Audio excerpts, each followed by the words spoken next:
Hi guys, my name's Laura and I'm the Specky Seamstress. Welcome back to my channel. Today I'm going to be talking to you about some recent makes. I have been pattern testing my little socks off recently. I went through a spell last year where I applied to lots of pattern tests and didn't really get very many. So I applied to a lot in kind of December, January time. And I just got all of them and it was great and it was really exciting, but I've been super busy sewing up these patterns, and as you guys know, I do like to repeat a pattern if I like it, so then I've just been making lots of them to try them out in different fabrics and things. I think it's really nice to see, I mean, I love the concept of pattern testing where you get to see pattern on lots of different body shapes across the entire size range. So not only is it useful for the design in terms of any fit adjustments that need to be made or checking the instructions and things, I think it's really useful to see as soon as a pattern is released those kind of examples across the size range and different body shapes.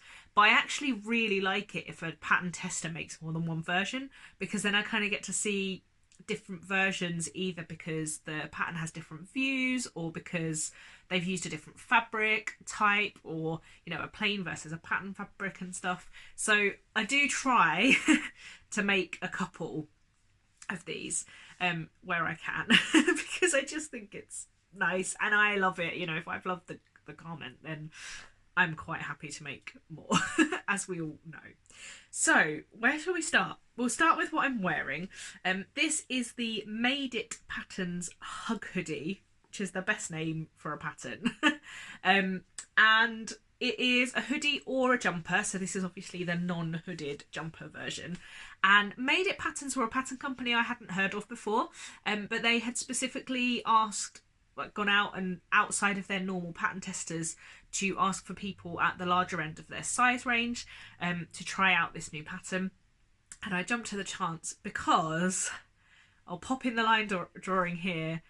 I love a pattern that's just got a little bit of a different feature to it, a twist, something that kind of takes a garment that is a basic and makes it just a bit more Laura.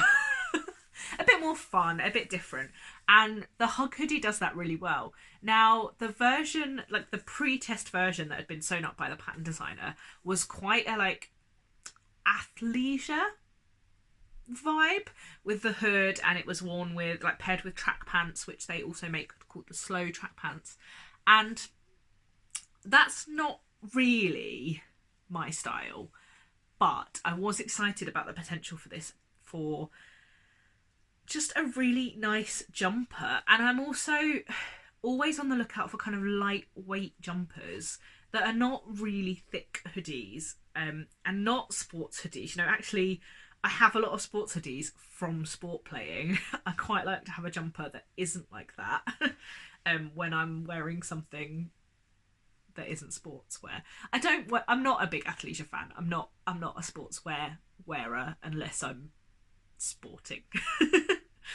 So I made up my test version in a really lovely sort of ponty weight but textured ponty from Jay at the Camden Stitch. I got from her D-stash that she did October, I want to say October, sometime kind of late-ish last year, and I bought it thinking it looked really Jules-esque, like quite, or like Bowden-esque, kind of like a nice grown-up but fun, like, that's in my head it was going to become that kind of jumper, and I just thought this pattern would be perfect for it. It's a raglan sleeve, which makes it really easy to fit, which did mean I had the fun of the stripe pattern matching, but I think I did okay, and it's not too noticeable.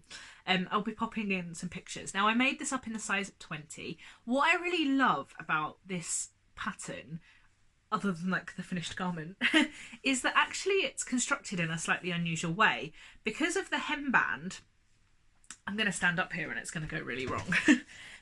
Because of this hemband, it goes all the way down here, all the way around to the back. It's not constructed in the usual way where you would kind of make a front and then make a back and then put them together. and to a certain extent you then can't put the sleeves in on the flat. And when I was reading through it, because I kind of know how to construct a garment, I do tend to sort of have a preconceived idea of how I'm going to do it. And then I was having a look at it through. I like always read the instructions through of a pattern test before I start, and I thought, oh, this is different, and it was kind of quite fun to construct it in a slightly different way. And there's a point in the instructions that says, don't try this on yet, you'll feel like a banana. And I think that that's probably accurate. Several of the testers tried it on at that point anyway, because they thought it would be fun to see what it would be like to feel like a banana, I suppose. But anyway, I loved it. So I was at Yvonne's house when I was making this jumper, and we went out straight afterwards to take one of her kids to the play park. Then when I got home, I immediately cut out another version, and you know that that is a good sign of a make. I cut out the hooded version. Now, I do steal Nick's hoodies quite a lot when I'm around the house.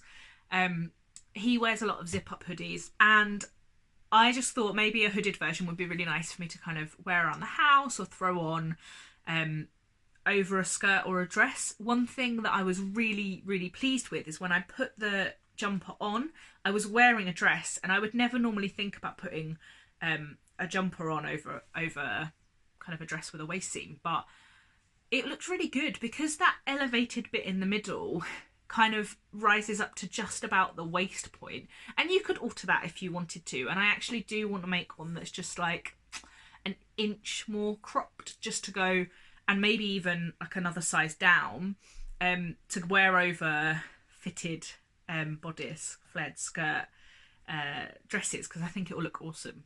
A contrast works really well on this jumper because of that extra panel at the front. I think it just needs a kind of contrast band to work, unless it's a completely plain fabric. But yeah, I quite like the contrasts on it. But I made it up. I made that one in the size 18 because there was quite a lot of ease and quite a lot of room in the make. For reference, my bust size was ever so slightly outside of the size range, but everything else was fine. And it fits absolutely fine. Like, there's no, you don't have to worry about any adjustments or anything. So I made up that 18 in that grey. Really liked it as well. It's been really handy. I've worn it on a few, like when I've been at Rainbows or when I went to a guide camp a couple of weeks ago, because it's just nice for that. Put the hood on, be nice and cozy. And like I said in another vlog recently, I've seen some gorgeous versions with fleecy hoods insides, and I'm definitely going to make another one of those, but I haven't quite worked out what fabric to use for it yet. Then I kind of got excited and all of the pieces of fabric that I had like 1 meter of, I thought I could make hugs from these, because obviously that it's raglan, so you've got the kind of panel at the front, and I have had this space dinosaur fabric for ages. I got it on a Facebook de-stash page, and it was only like a weird shaped small piece, but I managed to get the front and the back and the additional panel out of it and pair it with some plain navy. And I love this because it is quirky and it is space dinosaurs, but it's kind of grown up. No, it's not grown up at all, but it's kind of not too obvious and too novelty, so I'm really, really pleased with it. The last two I've made, this is one of them. This is also the size 18, and this is fabric from the Frugal Fabric Shop de-stash from Kate. And it's a really lovely kind of, again, ponty-ish weight, but quite thin herringbone. And this just feels really nice and grown up. And I've been pairing it a lot with bright shorts and tights, and I just feel really, really nice in it. That's what you want from a garment, isn't it? Really. My final make is fabric. I don't think I've actually photographed my final make yet, so you might get a mirror selfie in here. But I made it from the clock jersey, which I made one of the big sleeved jumpers, the M7722s from. And I made that as well. And that one is a bit more like sturdy. It's not got so much wear recently, but I'm sure it will do over its lifetime. Now, that was a long time talking about one make, one pattern, but I love it. It's great. You guys should go and check it out. All of the links will be down below, and let me know what fabrics you're planning on using for them, and tag me on Instagram or send me an email with a picture because I'd love to see them. On to the next pattern, the Eilidh dress by Pipedream Patterns with Jo, and it is amazing. So I've always liked the idea of t-shirt dresses, and I really like the style of a t-shirt dress with a big cardigan or a blazer, and you can kind of dress it up or dress it down. But I'm not a big fan of actually wearing t-shirt dresses because they ride up, and I think if you are with a belly or curvy, or you have boobs or anything, like, unless you're kind of reasonably straight up and down, I think they're quite difficult logistically to wear because they ride up, and then I don't like anything really, really short. So the pattern, the like pre-test example, was quite a party dress because it's quite a low V. It's got the twist at the front. The original version had a very low back as well, although there's a high back version in this as well, and as well as a twist back. So you've got quite a lot of options on this one. And I'm not a big party girl. And if I do go to parties, I tend to wear reasonably casual end of the party spectrum anyway. Although I do think I'm going to make a velvet version of this because I think it will be really nice for like posh work events that you know, I go to sometimes. But the appeal for me was in a t-shirt dress, a colour blocked t-shirt dress that was just going to be the perfect showcase for really fun, novelty, quirky prints that I might not want to wear all over. One of the things I've really been thinking about, like looking at my wardrobe and looking at my makes, is that the real novelty, like in your face novelty clothing that I've made, particularly t-shirts, don't get a lot of wear because I find them a bit, I just don't feel very comfortable in them. So I'm wearing them a bit more now. I've made some dungarees because then I kind of feel like they go quite well with dungarees, particularly like plain and navy dungarees. But actually they don't get a lot of wear, and I feel like the Eilidh dress is the perfect way to be wearing a fun crazy print but kind of tone it down with a plain like solid colour on the other side. The first version I made was actually a really sensible work dress because I do think this is a really smart, it is a smart dress. It's got a vent at the back, like a kick pleat, and it has a nice sort of shift, almost like tulip style shape to it, because the twist means there is a little bit of extra volume in the fabric around the kind of stomach and the hips, and then it comes in a little bit at the knee. And it's definitely work appropriate, and I feel particularly work appropriate with the longer sleeves. So the first one I made was long sleeves, half black scuba crepe, half grey polka dot. And I'm going to show it to you because I don't think the picture shows the polka dot. I thought this was the dress, but it's just the leftover fabric. But this is the kind of other side. And I really like it, and I feel really smart in it. And it's a really lovely, like, it's a very low V, which you can stitch up and tack shut if you want. I haven't because I feel reasonably safe in it.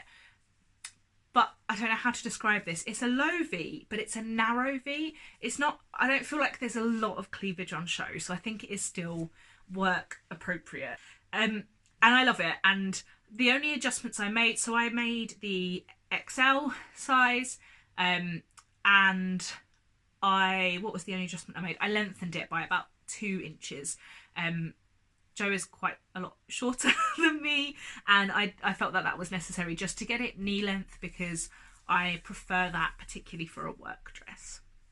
So I lengthened it by kind of 2, maybe even 2.5 inches, I think. I think that's about right. Then I just got super excited and I had planned to make a version in a teal with a space print colour block, but because I needed to lengthen it slightly, it's slightly more than 1 metre long. Because there is no waist seam, I'm going to do a sew along of this because I think it will be quite cool to show you putting the twist together, because you basically have like 2 pieces of fabric that look a bit like this, and they sort of link up and then fold down. And yeah, it's really easy actually. It's so much easier than I thought. And I do want to tackle the back twist, which I think is a little bit more complicated, but again, not too bad. And there's a couple of versions of how to sew it as well. So because I needed to lengthen it, and it doesn't have a waist seam, the piece was slightly longer than 1 meter. And I sent Joanne a message and said, "Oh, I'm so gutted. I don't have enough of this fabric and I don't know what to do." And she said, "Just rotate the pieces by 45 degrees. If it's a 4-way stretch fabric, it will be fine." And I trusted her. And I'm so pleased I trusted her, because now I have 2 amazing dresses, one being the space one and one being a sunglasses jersey print as well, which I love.